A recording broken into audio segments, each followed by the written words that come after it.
Hello and thanks for stopping by today. My name's Trevor, and this is another informative episode on MetaReady, the #1 source on YouTube for Metacycle related news and exclusives. This channel caters to Metacycle owners and interested onlookers all the same. So while some information on here may already have been discovered by many viewers through calling in to get answers, thousands of other watchers are finding things out from here first. Today though, I have exclusive footage and some key information that, for the first time in a while, will be brand new to everyone. Plus, over 10 minutes of footage, part of which you're watching right now, that I'll keep rolling for the entirety of this update. I'll also show you other angles on the state of things at Sondors HQ, quite literally speaking, as in through different videos taken from new, unseen perspectives that will reveal something shocking about the delivery process we've all been told about. I was chanced to have a very revealing conversation with someone at Sondors that I won't disclose the name of for obvious reasons. I have to state before we get into this that because of the nature of the information and access that I was privileged to gain, quite randomly, there are some portions of the video that I will blur out, but I won't cut them out because that will stand as proof that what I'll be saying is true, as it'll show I was obviously there at their HQ. But I will obscure those parts because after being strangely invited into the warehouse by workers outside, I was told by that specific staff on the inside that no customer is actually allowed in the area. So, out of courtesy, I'll heed to his request not to show any of the elements on ground that I saw. So, I won't be airing his voice either, but I'll summarize everything I gathered from the conversation we had as this video progresses. All in all, this may provide many of you with a few intriguing clues as to what's going on today at the Sondors HQ in Commerce, California. So brace up. Pop this video over to the side of your screen. If you're like me and you like multitasking, get a snack and let's embark on today's latest findings on the Sondors Metacycle. I'll stop rambling now, but you all needed to understand this before you hear what the updates are. So first, the Metacycles are not yet here in Commerce, California, contrary to confirmation over the phone that some callers received, I included, with recordings and screenshots to prove. Whether the reps on the phone are telling the truth when they say that they have arrived in CA, or the official logistics staff on site at Commerce, California knows what he's talking about, seeing as he's on site and the phone reps are not. One thing's for sure though, information is ambiguous at best and not accurately shared and rehearsed across the board by the staff. There is a common school of thought on situations like this, and it goes something like so. If enough people in the same team can't easily tell parallel answers to one and the same question, then that probably means the answer is truly unclear to all. But if I'm hearing from the rep on site that there aren't any Metacycles to look at right now, and I couldn't find one, talk less of that batch they publicized early June, then I'll lean more with them actually not being here at their Commerce, California site.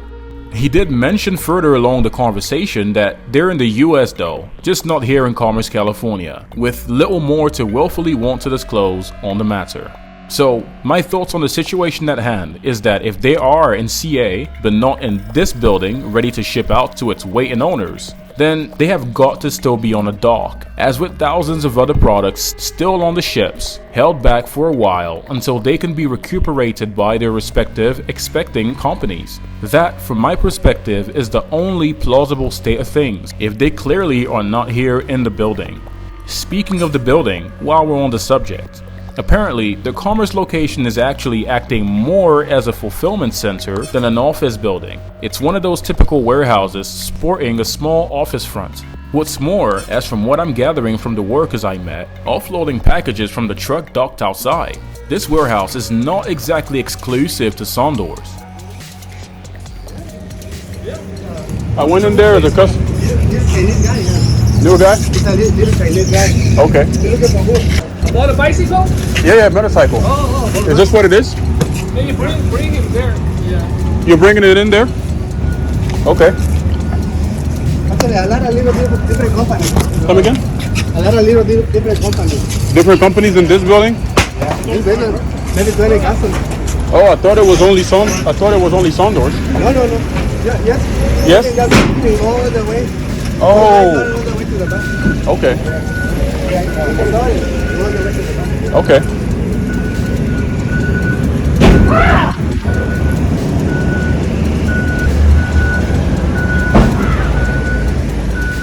As I understand from this portion of my conversation with them, this building appears to be used by more than one company. Sondors is just one of them.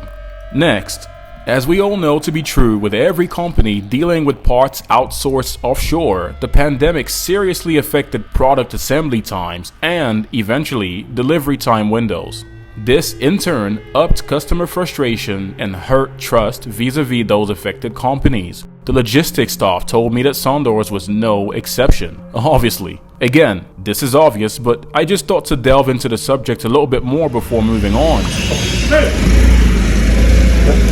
Thank you. There we go. Sondors. Hey, how you doing? How are you? Doing great, thank you. My name's Trevor. I run a YouTube channel, but also I'm a Sondors customer. During which I gathered that for Sondors, they were affected to the extent that getting tires and pedals and other small crucial parts all combined into a very hard hassle to surmount. That was in big part what delayed pre-assembly before ultimately shipping to California. And then, the shipping debacle made things even more unbearable for us customers, because that is taking forever as we speak.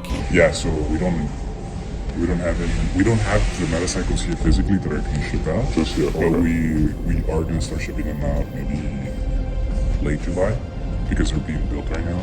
So the goal is to have them delivered white glove service right to the customers. Yeah. We don't have to worry about it. Just hop in and it's ready to ride. Yeah.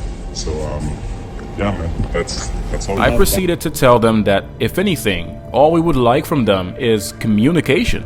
That is the key to every relationship. This is the way. This is the way. B2C included. I told them why many of you who are watching are still on the fence if you haven't pre-ordered one, and why we're seeing cancellations from a good number of those who did formerly trust in Storm.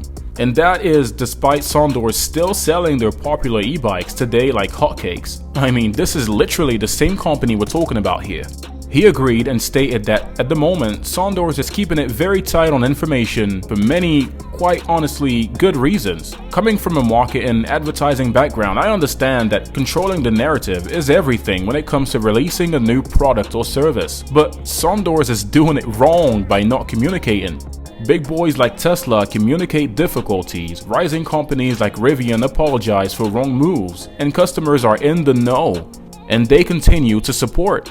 It was also stated that one fact they were not prepared for, again because of the pandemic, is that total orders exceeded their expectations by miles. While this is a good problem, and one of the downsides is that it makes fulfillment really hard, I still don't personally think it makes up at all for the utter lack of communication from Sondors. If they were keeping up with their customers' conversations, which I'm still thinking they can't possibly be if they're this silent, then they know that all everyone is asking for is to let us know what's going on. And I'd like to think we'd appreciate the transparency by sticking it out a little bit longer. Customers bail the moment they stop believing in the founder's words or in the products. We have updates on the Supermassive black color variant of the Metacycle. As of the time of this video, the logistics guy, for you multilinguals like me, that word stands for shipping and freight systems in my context. Anyway, the logistics employee I spoke with also told me that they still haven't quite figured out the finish on the Supermassive Meta, and that it's still unclear whether they're looking at a gloss black, matte black, or in between, satin black. And I asked if they were keeping the battery pack color, that gloss black we're seeing in some of the now not so recent publicized photos. To this, he answered that ultimately, the goal is to have the battery pack match the color of the Metacycle. This reminds me of the raw naked silver Meta and how we all expected it to ship that way, and how what we're seeing in place of that is, yeah. So at this point, not sure if I even care what color comes my way when I take delivery. Do you? Oh, something else good to know. Seeing as I'm 6'3" and built like a complacent football player without the guts, I was also curious, as I'm sure many of you are, about how exactly I'd fit on the Metacycle, just to know if a guy my size would look, you know, awkward. And you might wonder, how the heck wouldn't you know? You've seen the bike in person at the museum. Well, yes I did, as a matter of fact, more than once, okay? but I never got the chance to sit on or test ride one, so I just don't know how comfortable I'd be on one. Let's focus on his answer, cause that's what you want to hear, because he's ridden one and he looked just about 5'9". Oh, fun fact, he's actually the guy who shot the official video of the Arctic White Meta you've seen circling around on the internet since last month. Anyway, he says this: a lot of people don't realize the Metacycle is not a full-size bike. It's not on the large side, it's more like medium size. But he goes on to reassure me that I'll fit right on the Meta. Well, I'm still gonna take delivery and then I'll know. There are many other things we discussed, but unfortunately I can't disclose here in good faith because I do want Sondors to win and do not want to run with all the information I gathered without at least giving them the chance to align their narrative correctly. So I'll stop here for now.